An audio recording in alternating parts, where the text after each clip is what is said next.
संकिलिठा के हुंथी परित संसारी। बोलिए भगवान महावीर पावन चरित गुरुदेव जी। बंधु मन वच काए, भव सागर को तरन में करो हमारी सहाय। जिन शासन जिन वाणी सदा जयवंत हो, श्रवण संग सदा अविचल मंगल हो।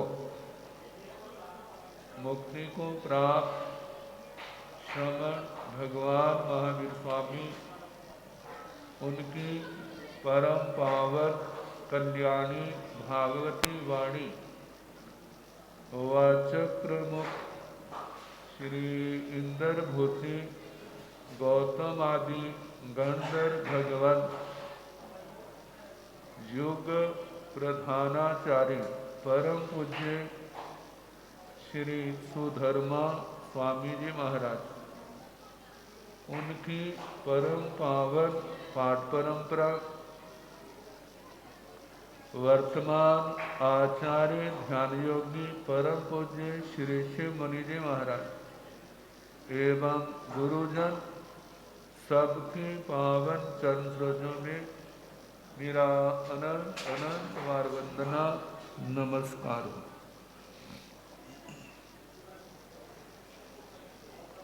उपस्थित धर्म प्रेमी सज्जनों, माताओं तथा बहनों, आज चैत्र शुद्ध त्रयोदशी, इस अवसर्पणी काल के 24वें तीर्थंकर भगवान का पावन जन्म दिवस। जहाँ जहाँ पर भी भगवान के उपासक विद्यमान है, श्रद्धा भक्ति के साथ इस दिन को अपने अपने ढंग से मना रहे। कोई तप त्याग से मनाता है और कोई हर्षोल्लास से गा बजा के मनाता है। तप त्याग वाले अपनी आत्मा के विकास के लिए प्रयास कर रहे हैं। जो गुण गान है वह अपनी जबान के द्वारा भगवान की महिमा गा करके अपने जीवन की घड़ियां जहाँ सफल बनाते हैं, वहाँ पर भगवान के पावन जीवन की अनुमोदना करते। उस अनुमोदना से भी आत्मा के संस्कारों का शुद्धिकरण और अपना मार्ग प्रशस्त होता है। मैं भी भगवान के मार्ग पर चलूं, भगवान की शिक्षाएं मेरे जीवन में आए। राग रंग जिसके अंदर धर्म के संस्कार समाये हुए, जो भौतिक अभ्युदय का सूचक है, अच्छा लगता है सुनने को भी और देखने को भी। लेकिन ऐसा अच्छा जो है, जो लौकिक अभ्युदय है, लौकिक दृष्टि से समृद्ध जीवन समृद्धि है, लेकिन इसका चरम और परम लक्ष्य है वो तो निर्वाण है, निश्रेयस है। कहते हैं एक मंजिल पर रोते धोते पहुँचता है और एक बड़े मजे से आनंद से पहुँचता है। जिनका जीवन तप त्याग धर्म आराधना से पूर्ण है, उनका जीवन सुबाहु कुमार के अनुसार होता है। जहाँ सुबाहु कुमार संयम पाला, तपस्या की और देवलोकों में गए, पुनः समृद्ध परिवार में जन्मे, फिर संयम लिया, फिर देवलोकों में गए, देवलोक और मनुष्य जन्म करते करते आखिर में 26वां देवलोक, फिर मनुष्य जन्म, फिर संयम, फिर तप की आराधना, फिर कर्म क्षय करके कहाँ जाएंगे? सिद्ध गति को जाएंगे। और एक जीव ऐसे है जन्म जन्म में पाप किए दुर्गतियों में जा रहे हैं, बहुत वेदना भोगी, कभी गुरुओं का साया मिला, धर्म का बोध हुआ, पाप को छोड़ा और जो पाप कालिमा इकट्ठी की थी, अब उसको घोर तप के द्वारा उसको क्षय करके मोक्ष मार्ग की ओर बढ़ रहे हैं। इन समस्त दुखों का अंत कर रहे हैं। आगमों में जिसको दुख विपाक और सुख विपाक के रूप में कहा जाता है, जैसे संसार में आप अपने बच्चों का जन्मदिन हर्षोल्लास के साथ मनाते हैं, इसी प्रकार भगवान का जन्मदिन वो तो सबका है। वहाँ पर भी यथाशक्ति व्यक्ति जो है खुशियों से इस पावन जन्म दिवस को मनाते हैं। और पीछे भावना क्या होती है कि जैसा भगवान का जीवन था वो मार्ग हमारा भी हो। क्या हो? वो मार्ग हमारा भी हो। और उसके अंदर भावना होती है कि भगवान जैसी क्षमता आपको मिली ऐसी क्षमता हमारे अंदर भी पैदा हो। जैसा आपके अंदर आत्म बल आया, प्रकट हुआ, आपने आत्मा के दोषों को जला दिया, राख बना दिया, आत्मा से बाहर निकाल दिया, आत्मा को निर्मल बनाया। ऐसे हम भी बनाने में क्या हो? सक्षम हो, समर्थ हो, हमारे अंदर भी ऐसी शक्ति प्रकट हो।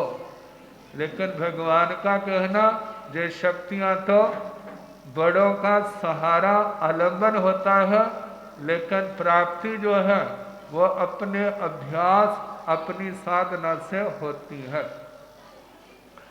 हमारा सबका सौभाग्य है भगवान का शासन मिला है, इसको हम श्रद्धा भक्ति से सुने और अपने जीवन में जहाँ पर जानकारी हो, श्रद्धा निर्मल हो और उसके साथ आचरण का हम अभ्यास करें, तपस्या का अभ्यास करें, जितना कर सकते हैं उतना अवश्य करें।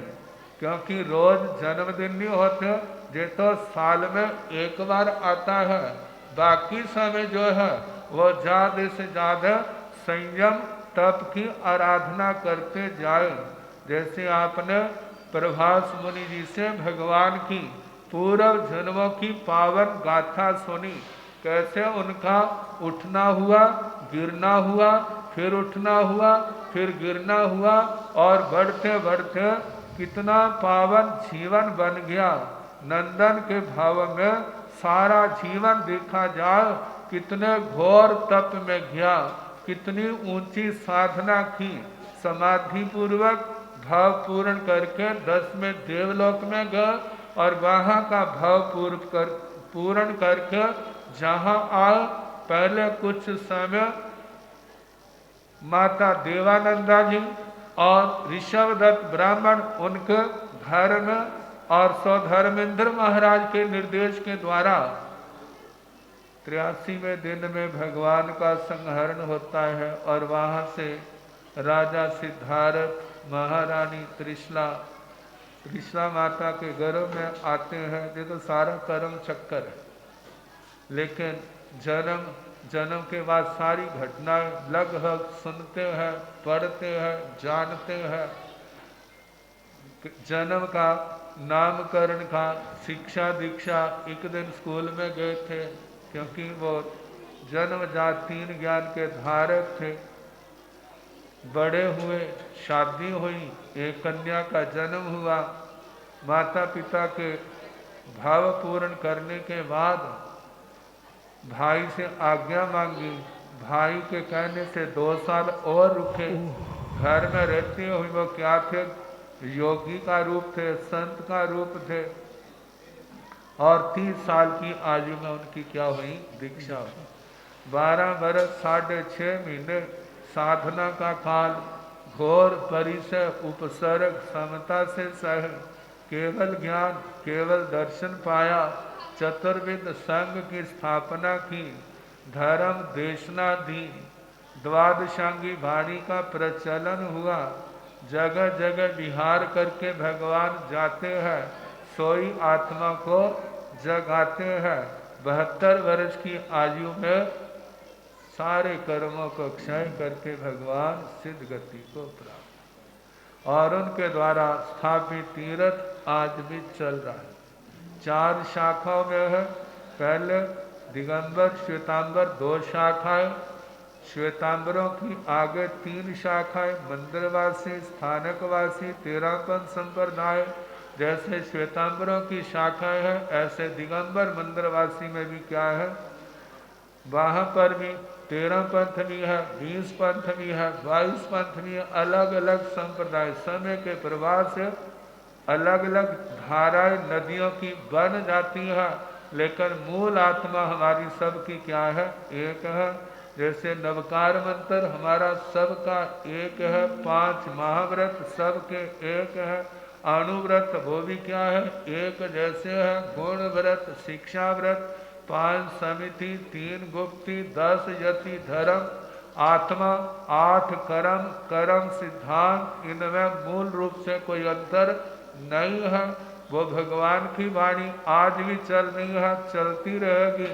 और इस पावन गंगा में भव्य जीव आकर के जिसका जितना जितना क्षोभ्यम होगा लाभ लेंगे और संसार को तरते जाएंगे। गुरुजन तो बहाना है, लेकिन गुरुओं का उपदेश किसको लगेगा? जिसका समय अच्छा आ जाएगा। जिसका समय अच्छा आ जाएगा, कहते हैं जैसे पतंगा लाइट को देखते क्या होता है? उस और अपनी उड़ान भर लेता है। ऐसे ही भव्य आत्माएं जब उनके तरने का समय आता है, जैसा जैसा निमित्त मिलता है, ना बुलाओ वो बिना बुलाए क्या हो जाता है? वहाँ पर पहुंच जाता है। गुरुजनों के उपदेश को सुन करके श्रद्धा भक्ति के साथ अपनाता है और भगवान की वाणी का आराधक बन जाता है।